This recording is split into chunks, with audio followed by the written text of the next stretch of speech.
अस्सलाम वालेकुम दोस्तों, आप देख रहे हैं मेरा यूट्यूब चैनल उसामा के बर्ड्स। तो जैसा कि आप जानते हैं हमने सेकंड व्लॉग डाला हुआ है। मैं आपको ये मशवरा देता हूं कि अगर आप पार्ट टाइम कोई भी काम करना चाहते हैं तो आपके लिए घर में छोटा सा अगर आप सेटअप अरेंज कर सकते हैं तो आप चूज़े पालें, ठीक है। क्योंकि बहुत से कंट्रीज़ पोल्ट्री फार्मिंग के ज़रिए ही अर्निंग करते हैं। जैसे कि इंडिया को देख लें, इंडिया के अंदर आप सेल निकालें अगर पोल्ट्री की, बर्ड्स की, तो बहुत ज़्यादा है। इसी तरह अंडों की सेल एशिया के अंदर, पूरी दुनिया में अंडों और चिकन की सेल जो है वो बहुत ज़्यादा है, एशिया में भी बहुत ज़्यादा है। तो ये एक अच्छा बिज़नेस है, साइड बिज़नेस है, जिसको बहुत ज़्यादा टाइम भी नहीं देना पड़ता और बहुत ज़्यादा इन्वेस्टमेंट भी नहीं चाहिए। अगर आपके पास घर के साथ कोई छोटी सी जगह है तो आप ये काम जो है इजीली कर सकते हैं। बस आपको इनकी बीमारियां, इनको पालने का तरीका, इनको कब कौन सी वैक्सीन करनी है, ये सारा नॉलेज होना चाहिए, ठीक है। अभी हमने सेकंड व्लॉग डाला हुआ है, माशाल्लाह से बहुत अच्छा रिज़ल्ट आ रहा है सेकंड व्लॉग का। फर्स्ट व्लॉग में जो था वह नीचे उतर जा, अच्छा जी। फर्स्ट व्लॉग में जो था हमने पूरे पाल लिए थे, अच्छे तरीके से पाल लिए थे। लेकिन मसला क्या आया था कि अचानक से डिज़ीज़ आ गई, अटैक कर दिया फार्म के ऊपर बीमारी ने, और हमने सबकी वैक्सीन कर दी, जो कि हमारी मिस्टेक थी। वैक्सीन दोस्तों सिर्फ तब नहीं करनी जब बीमारी आ जाए। वैक्सीन आपने बीमारी से पहले पहले कर देनी है, और उस जो चूज़ा ठीक है या बर्ड ठीक है उसकी आपने वैक्सीन नहीं करनी। अब आप देख सकते हैं ये तकरीबन जो है हमने 100 लिए थे, और ये हैचरी से परचेज़ किए थे हमने, डायरेक्ट जहाँ से चूज़ा निकलता है। और इन सब की जो एज है वो सेम है और इनकी खुराक भी सेम है। किसी को हम ये नहीं खिला। अब इसके ये देखें, ये वाला ब्लैक और ये वाला, ये सब दोनों सेम एज के हैं, लेकिन इसकी ग्रोथ और इसकी ग्रोथ में बहुत ज़्यादा फ़र्क है, ठीक है।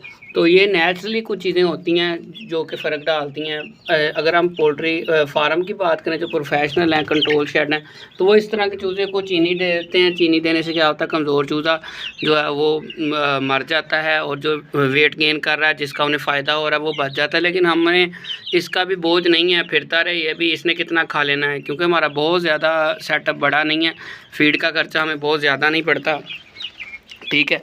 तो इसलिए हम कह रहे हैं कि यार जितने भी हो ना, जितने भी मैक्सिमम पाल सकते हैं पाल जाएं। ये इस टाइम 85 हैं, ठीक है। 100 हमने लिए थे, 15 जो थी मोर्टेलिटी के अंदर चले गए, जिनकी डेथ हो गई।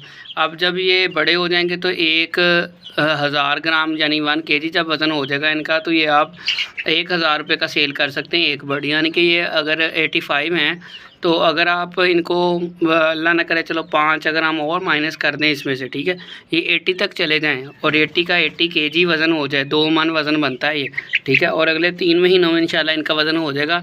अभी इनकी 1.5 माह तकरीबन एज है, और इनका देखें, ये देखें माशाल्लाह से 1.5 माह एज है इनकी, ठीक है।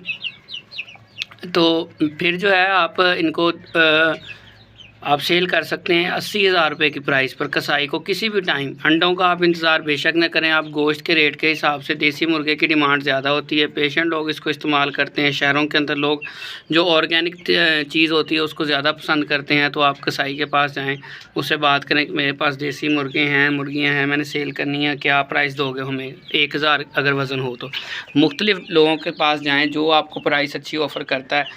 1000 का अगर बर्ड है तो वो 1000 रुपये का लाजमी सेल होना चाहिए, इससे कम आपको वारे नहीं खाता, ठीक है।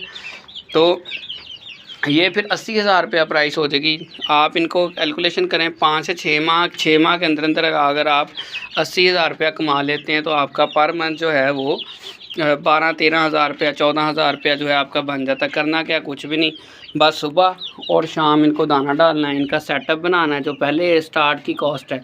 अब इंशाल्लाह नेक्स्ट टाइम जो है, अभी हमने 100 रखे हैं ये, ठीक है, और नेक्स्ट टाइम जो है हम ये इंशाल्लाह 300 तक लेके जाएंगे इनकी तादाद को। अब पहले हमने पहले व्लॉग में 50 डाले थे, ठीक है, उस टाइम हमें इतना एक्सपीरियंस नहीं था। तो उसके बाद हमने सेकंड व्लॉग में अब 100 डालने हैं। नेक्स्ट हम इंशाल्लाह जब इनको सेल कर देंगे, इसी की सेविंग में से हम 300 चिक्स जो हैं वो डालेंगे और इनको जो है पालेंगे।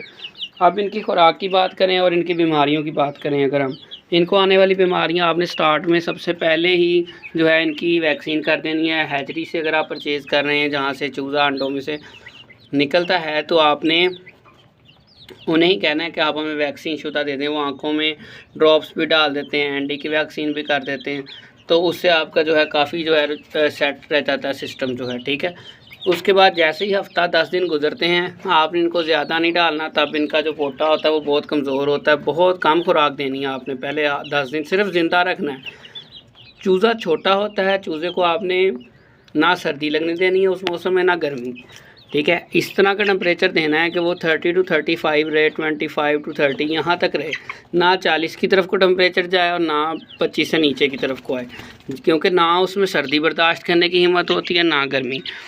तो जैसे बाज़ लोग क्या करते हैं, सर्दियों में ले लेते हैं और उसे धूप में रख देते हैं, दरमियाना सा मौसम होता है तो धूप में 2 घंटे के बाद ही चूज़े की जो है चीखें पड़ जाती हैं, मुंह खुल जाता है उनका।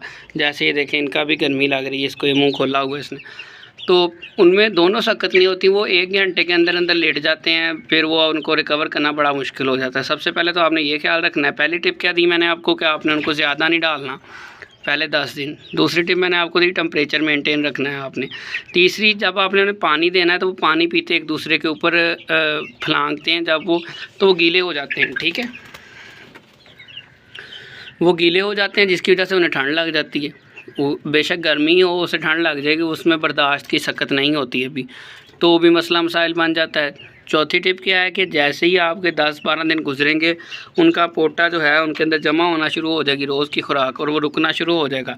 आपने नोट करना है, उनकी बिठों को नोट करना है कि ठीक कर रहे हैं, किसी की बिठ खुश्क तो नहीं है, जैसे कॉन्स्टिपेशन हो जाती है, कब्ज़ हो जाती है, ऐसे मसले मसाइल तो नहीं, बिठ बंद हो जाती है, उनका जो रास्ता है, नाली है जिससे वो बिठ पास करते हैं, वो भी बंद हो जाता है, और फिर क्या होता है जी, वो मर जाते हैं, उनका ये निज़ाम ख़राज जो है वो डिस्टर्ब हो जाता है, ठीक है।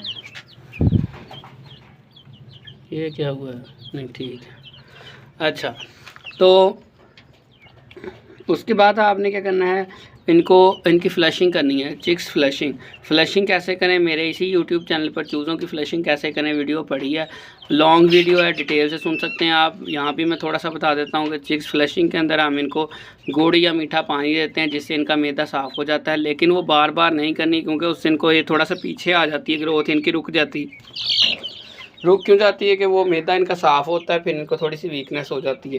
वीकनेस की वजह से जो कमज़ोर चूज़े होते हैं वो तो वैसे ही तकरीबन ख़त्म हो जाते हैं, और जो सेहतमंद होते हैं ज़रा, या बर्दाश्त इनमें थोड़ी होती है, वो ठीक हो जाते हैं, उनके बिठों का इलाज मसला भी हल हो जाता है। ये आपने हर 2-2.5 माह बाद एक दफ़ा चिक्स फ़्लशिंग करनी होती है, ठीक है, मैं भी करता हूँ। फिर 15 दिन 10-12 दिन गुजर गए, आपके महीना गुजर गया, फिर आप इनको एक दफ़ा महीने के बाद इनको एक एनडी की वैक्सीन कर दें। वो वैक्सीन पानी में मिला के भी हो जाती है, आंखों में कतरे डाल के भी हो जाती है, ठीक है, पाउडर साशे मिला के हो जाती है, गोलियां पानी में मिला के हो जाती है। आप किसी भी शॉप पर जाएं, उन्हें कहें जी एनडी की जो है हमें वैक्सीन दे दें। उस वैक्सीन को आपने इस्तेमाल करने के लिए जब रखना है, रखने के बाद 2 घंटे बाद लाजमी उठा लेना है, वरना वही जो दवाई है वो बीमारी की वजह बन जाती है इनकी, और उसको आपने फार्म से दूर फेंक के आना है, ठीक है। जो फालतू पानी बच गया उसको आपने रखना नहीं कि शाम को फिर यही रख दूँगा, वो एक तरह की बीमारी बन जाती है 2 घंटे बाद, वो मेडिसिन ही ऐसी होती है, ठीक है। तो आपने उसको फार्म से दूर फेंक आना है, और उसके बाद 1-2 दिन आप इनको ऑब्ज़र्व करना है। हो सकता है उनमें से कुछ चूज़े वैक्सीन के बाद ढीले हो जाएँ, तो आपने परेशान नहीं होना, क्योंकि वो उनमें क़ुव्वत मुदाफ़ित का निज़ाम जो होता है वो लड़ रहा होता है, उस टाइम पर वो एक्टिव हो जाता है, ठीक है। तो आपने घबराना नहीं है, उससे आपके बाकी चूज़े बच जाएंगे। अगर 1-2 का नुकसान भी होता है तो वो फ़ायदे में, बजाय के जब बीमारी आए तो सबका नुकसान हो जाए, ठीक है। तो ये थी दोस्तों आज की बातें। इंशाल्लाह बहुत सारी बातें, वीडियो बहुत लंबी हो जाएगी। अगर आप वीडियो पर पहली दफ़ा आए हैं तो चैनल को सब्सक्राइब कर दें, और आप भी कोई ना कोई स्टेप लें और अपना छोटा सा साइड बिजनेस स्टार्ट करें। हर काम पहले छोटा होता है, फिर आहिस्ता आहिस्ता ही उसमें ग्रोथ आती है, ठीक है। तो यहाँ पर हम आपको इंशाल्लाह पर मंथ इसको 30,000 तक ले जा के दिखाएंगे। उसके लिए आप चैनल को सब्सक्राइब कर दें ताकि हमारी हर आने वाली नई वीडियो आप तक पहुँच सके। दुआ में याद रखिएगा। अल्लाह हाफिज़।